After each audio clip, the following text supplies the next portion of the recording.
When I was growing up, I never thought I could be in the top 10% of anything. I failed in school. I did poorly in school. I got fired from jobs. Try getting fired. I used to pump gas in a gas station. I got fired from that because I wasn't good enough. I got fired from washing dishes. Try getting fired from washing dishes. It doesn't do your self-esteem very much good. I've gotten fired from more jobs than you've had. I mean, it never dawned on me that I could be good at anything. And then I learned something that changed my life. I learned that everybody in the top 10% started where? In the bottom 10%. Everybody who's at the top and doing well was once at the bottom and doing poorly. Everybody who's at the front of the buffet line of life was once at the back of the line. Everybody who's at the top of your field was once not in your field at all. And anything that anyone else has done, you can do as well. It's almost like walking. If I said to you, I will pay you $1 million Singapore dollars if you will walk from here to KL. Physically walk. Now, it doesn't matter how long you take. You can run if you want. But if you will just walk, you cannot take a ride, you have to walk.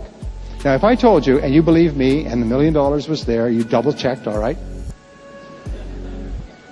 And you get $1 million from walking from here to downtown KL. Is there anybody here who could not do that? Okay. So we could all do it. Is that correct? Now, is there anybody here who's a runner, a jogger, really fit? Okay? Nobody. Okay. Either that or your arm is too tired from jogging too much. All right. But the point is that with some people who are really fit will get there quickly. They'll do 25, 35 miles a day. Okay? Some people who are not very fit will do 5 or 10 miles a day. Doesn't really matter. Everybody who keeps walking will get there. Are you with me so far? This is an important metaphor. Everybody who keeps walking toward the top 10% gets there. If you keep learning and practicing and trying and reading and listening to audio programs and get associated with other people, if you just keep putting one foot in front of the other, you will get to KL. You will achieve that level of financial income. There's nothing that can stop you except who? Only you can stop you by stopping. And so therefore you find that people who have no advantages at all, but have one, is they just don't stop. They can be a complete idiot. They can have every disadvantage. They can have limited education. They could come from a terrible country with no opportunities. They could have no family and be survivors of a terrible experience, but they just put one foot in front of the other. They get to the front of the line. They get to KL. They get to the top 10%. You can be in the top 10%. So this is what I learned, which changed my life when I was 24 years old. Now let me give you an interesting point. Successful people have been studied at great length for many years, and their behaviors have been observed. What do successful people do that's different from other people? One of the things that we find is that successful people, all of them, are very action-oriented. In other words, if they get an idea, they move quickly on it. If they learn something new, they try it out. Now people say, well, what if it doesn't work? Well, if it doesn't work, find out quickly. There's a rule, just try quickly and fail fast. Because the only two things can happen if you take action on a new idea. What are they? Well, it can work, and if it works, it tells you do more of that. Or if it doesn't work, it gives you feedback, and you either stop doing it or you modify it until it does work. But the wonderful thing is that you can't lose by trying something new. So if you were to take successful people, and there's many studies that have been done on this, if you could only look at them through a window and look at a group of people, look through the window, you could tell who the successful people are because they're always in motion. They're always trying more things. They're always active. Unsuccessful people are always waiting for everything to be just right. It's like waiting for a bus on a street where no buses go. They're still waiting. Where's the bus? The bus never comes. Successful people are always taking action. So if all you do is just take more action, just get busier, you'll be more successful. Does everybody here want to be lucky? Would you like to be lucky? Now, I studied this for many years, and what I found is that it's not luck, it's what we call the law of probabilities. The law of probabilities says that if you flip a coin, the probabilities are 50% it will come down heads or tails, okay? How do you make your own luck? The way you make your own luck is you try more things. It's very simple. It's like life is a great game of darts, okay? Now, if you only throw one dart at the board, your chances of hitting a bullseye are very, very small because of the law of probabilities. But if you throw dart after dart after dart after dart after dart at the board, what must you eventually do? First of all, even if you're an idiot, you'll eventually hit the board. And if you keep throwing darts, and you keep throwing darts one after another, even if you're an idiot, you will sooner or later hit a bullseye. Isn't that true? So you look at successful people, and one of the things we find about successful people is that they're just average people who try more things. They just try more things. They're more active. They make more calls. In selling, we make more calls. And in life, we just try more things. Now, here's an interesting thing. If you throw darts, how many times will you miss the bullseye? Most of the time. Most of the things you try won't work. The fact is that successful people fail far more than unsuccessful people. In other words, if you throw lots of darts, you're going to miss most of the time. But you don't focus on the misses. As a matter of fact, here's a rule. If you could throw 10 darts and be absolutely guaranteed that 9 would fail, try 9 different things in life, make 9 calls, and be absolutely guaranteed that 9 out of 10 calls that you make, 90%, would fail completely, but 1 would be a big hit. If you could be guaranteed of a 90% failure rate with a 1% success rate, what would that mean? It means you'd be one of the most successful people alive. Isn't that true? Because then all you have to do is say, whoa, let's start, because, in other words, increase the probabilities. And then people say, boy, you're sure lucky. No, I'm not lucky. I just saw more people. I just tried more things. Now, every time you learn something new, it's like throwing another dart. Every time you read a book, listen to a tape, come to a course like this, it's like adding more darts to your bag, so you have more darts to throw. And so an average person who's got more darts to throw will be more successful than a genius who's got very few darts to throw. So it's really important. Well, and I'm getting off the track, but you can make your own luck by simply throwing more darts, by trying more things, by doing what you're doing tonight, by coming here. And my job is to give you a whole bunch of darts, okay? Because the law is that if you try enough things, you will be a big success. If you try enough things, because human beings are learning organisms.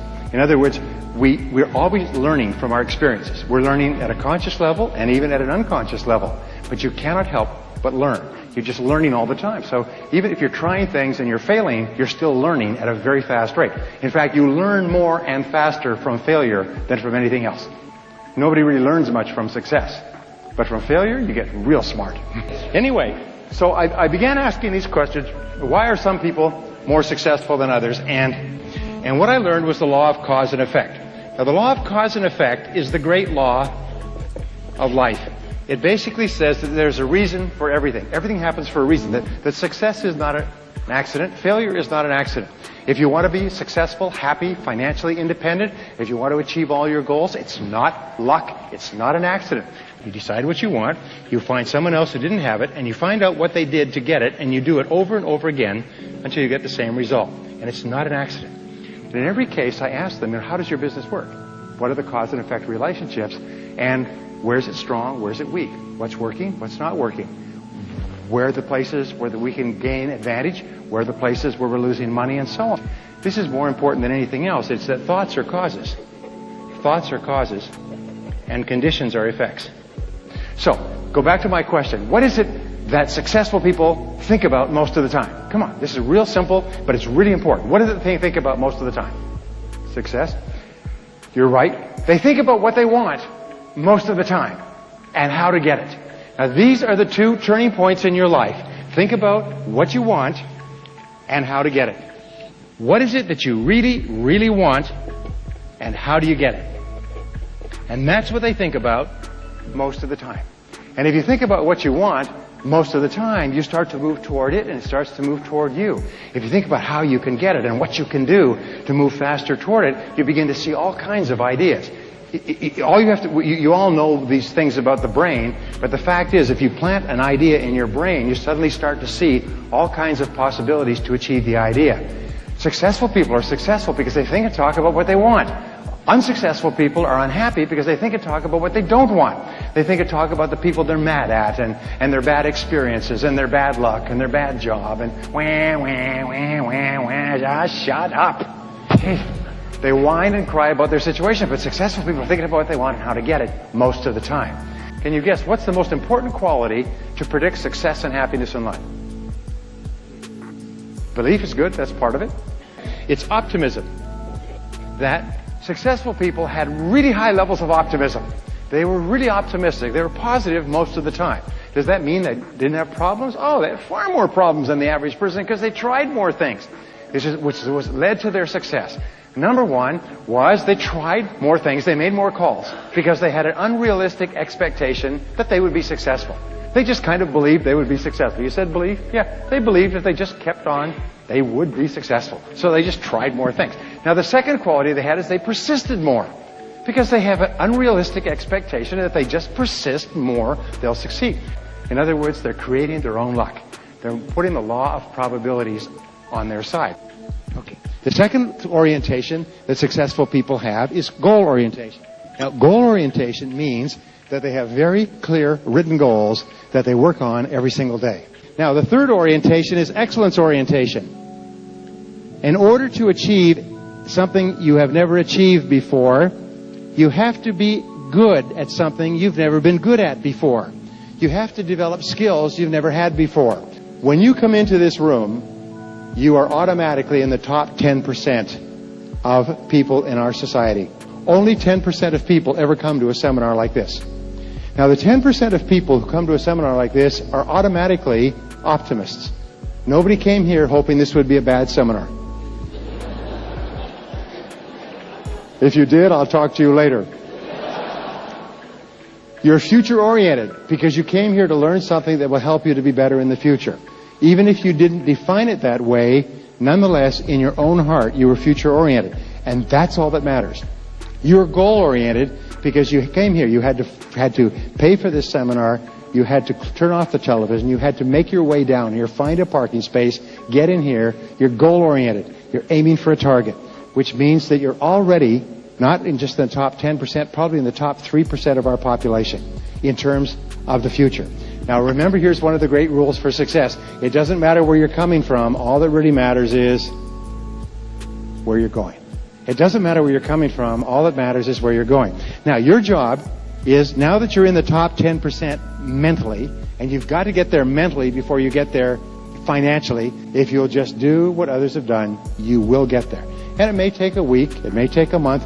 Do you know how long it takes to achieve mastery in any profession, including selling? It takes 7 years.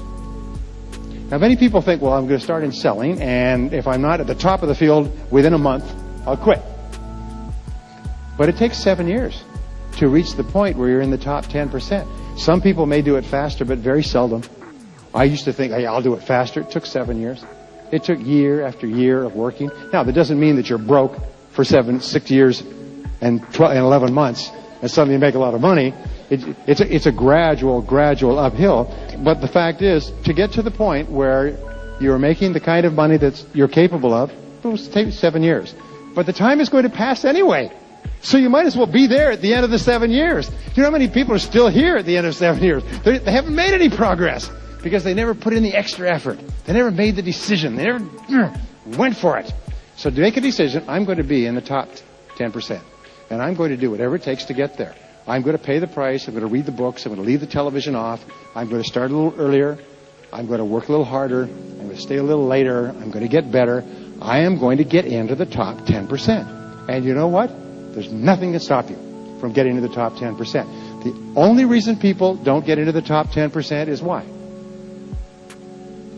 They don't decide to. And if they decide to, they don't get started. And if they get started, they quit. All right? So it's very important. But optimists say, hey, I can be in the top 10%. I can be. And they just never quit. They just keep on going. No matter how much criticism they get, no matter how many problems they have, get fired from their jobs, they have setbacks and difficulties. You just keep walking to KL. Just keep going. They just keep going. And they get there and people say, boy, you're sure lucky. No, you weren't. You make your own luck. You make your own luck by deciding where you're going and getting on the road. Now, I'm going to give you one of the key secrets to success for the rest of your life and share it with other people when they need it. It's one of the great secrets. In our world, optimists, all the optimist says is, how do I do it? What's the way? How do we do it? I know it's possible because they're an optimist. You have an unrealistic expectation of success. Sometimes people think that you're smoking something on the side, because you're so positive all the time. But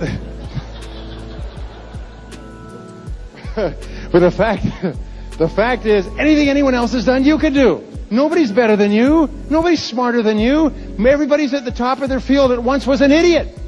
You know, sometimes those people were at the bottom and people made fun of them and they had no success and they had nothing. Now they're up there and everybody says, ooh, ooh, ooh, ooh. Oh.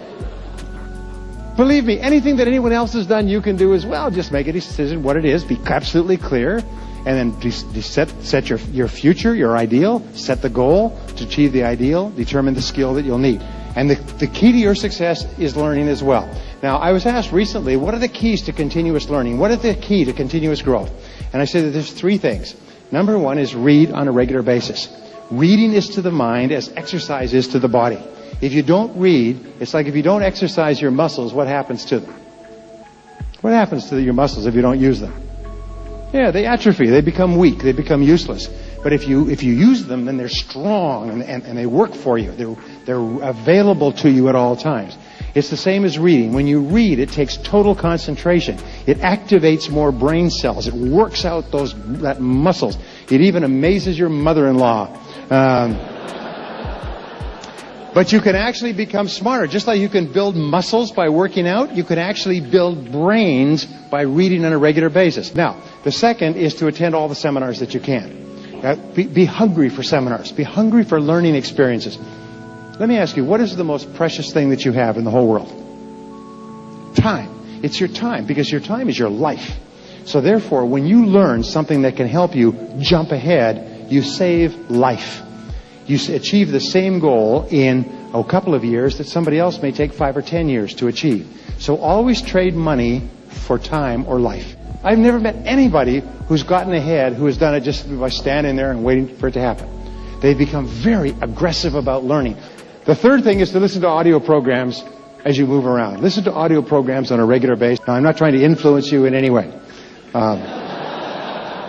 But growth orientation is really critical. It's important. You see, if I were to say to you, here is some stock for a company, would you like to buy some of this stock? Okay? It's a good company. And you looked at it and you looked at all the material and you said, no, I don't want to buy any of that stock. What would you be telling me? Well, you'd be telling me that you didn't think that was a good investment, right? People who don't invest in themselves are saying a very, very bad thing. They're saying, I don't think that this is a good person to invest in. This company has no future.